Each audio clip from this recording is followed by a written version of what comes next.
if you judge a man's character by his appearance, he may end up making you regret it. Hey guys, welcome to the channel. Here we share all kinds of interesting stories that are full of love, drama, and romance. This story is about a poor but beautiful girl who stole the heart of a young billionaire. Ready?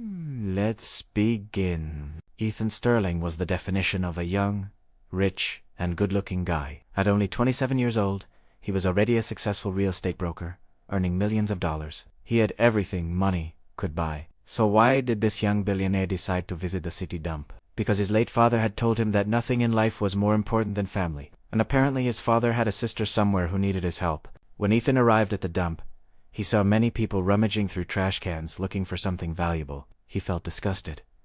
However, he couldn't believe what he saw next. There was a young woman sitting on a dirty, old mattress, slowly feeding a small kitten. She must have been in her early 20s, and had a beauty that took Ethan's breath away. Her skin was olive, her eyes shone like stars, and her dark hair framed a face that would have been pretty if not for the smudges of dirt on it. But it was the way she cradled the kitten that made Ethan feel a strange sense of tenderness. The girl looked up and caught Ethan staring at her. She didn't seem surprised or afraid. She just gave him a polite smile and went back to feeding the animal. Ethan got out of his car and approached her, feeling awkward. He wasn't used to seeing anyone living in such poverty. "Hi, I'm here to see if anyone needs help," he said, hoping he didn't sound patronizing. The girl looked up again, her smile widening. "Well, that depends. What kind of help do you have in mind?" she asked, her voice like honey. "I can give you money, clothes, food, anything you need," Ethan said, taken aback by her confidence. The girl thought for a moment, then suddenly stood up, startling Ethan with her sudden movement. "Actually, there's something you can do for me," she said, extending her hand. "My name is Maya Rodriguez, and I want you to take me out for dinner." Ethan stared at her hand, then at her face. He couldn't believe someone so beautiful would even consider dating him. But it made sense when he learned that she was his father's niece. Still, he couldn't help but wonder what her game was. "Why should I take you out?" he finally asked. "Because I've heard so much about you from my aunt. You seem like a nice guy, and I would like to meet someone like my aunt described. Someone who treats me like a princess," Maya replied sweetly. Ethan couldn't resist her charm. He took her hand and led her to his car without even asking her where she wanted to go for dinner. He drove her to the most romantic restaurant in town, and paid for everything without mentioning it. During their evening together, Maya talked animatedly about her life, her dreams, her fears. Ethan listened attentively, surprised by how much he cared about someone he barely knew. As they said goodbye, Ethan couldn't shake off the feeling that he had met someone special. He walked Maya back to a mattress, and the moment they stepped into the darkness, he offered her a place to stay at his mansion. She didn't hesitate before accepting, surprising Ethan with how quickly she agreed. The next morning, Ethan woke up to the sight of an empty bed. He had expected Maya to leave, but he didn't expect her to be gone so quickly. He found her in the kitchen, preparing breakfast. She was wearing one of his shirts, which did little to hide her slender figure.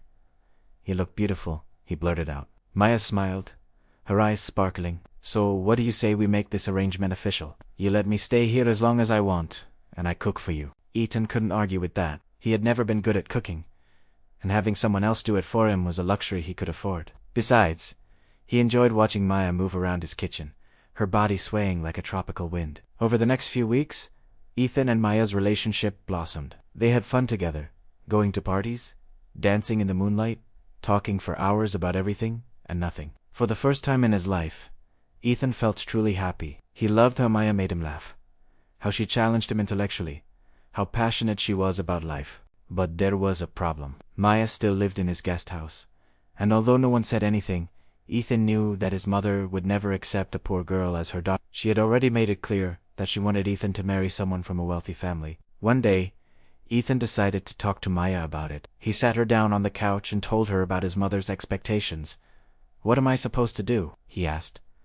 Maya looked at him, her eyes shining with determination. "You will introduce me to your mother. That's all I ask." Ethan couldn't believe his ears. Was she crazy? His mother would never approve of her, but he knew he couldn't keep hiding Maya forever. So he took a deep breath and said, "All right, I'll do it. But if my mom reacts badly, I won't be able to protect you." "I don't need your protection," Maya said softly. "I can handle your mother." A few days later, Ethan took Maya to his parents' mansion. His mother was hosting a charity event, and it was the perfect chance for Ethan to introduce them. When his mother saw Maya, she gasped. "What is she doing here?" she asked, sharply. "Mom, This is Maya Rodriguez. Maya, this is my mother, Ethan said, hoping for the best. Nice to meet you, Mrs. Sterling, Maya said with a sweet smile. I've heard so much about you from my dear nephew. He's told me you're the most elegant and sophisticated woman in town. Mrs. Sterling looked at Ethan, surprised by Maya's boldness. She had never seen her son blush, let alone stammer. But then she turned back to Maya and said, Don't flatter me. I'm not interested in being friends with someone who lives in a shack. Maya's smile faded. She looked at Ethan, hurt. He couldn't believe his mother was treating her like that. Before he could say anything, Maya turned back to his mother and said, You're right, Mrs. Sterling. I'm not the kind of girl you want for your son. I'm too poor, too uneducated, too unrefined. But luckily, Ethan doesn't need those things in a girlfriend. He needs someone who loves him, someone who can make him laugh, someone who can challenge him, and someone who can make his life an adventure. And that someone is not me. It's you. With that, she turned and walked away without looking back. Ethan felt his blood boil. He wanted to confront his mother, but she stopped him with a sharp look. Don't you dare defy me, Ethan. That girl is not good enough for you. Now go find someone else. Ethan left the mansion angrily. He couldn't believe how heartless his mother was. He found Maya waiting for him in the car, and they drove away from the mansion without saying a word. Once they were far away, Maya turned to Ethan and burst into tears. He pulled over and rushed to her, holding her close. I'm sorry, Maya, my mom.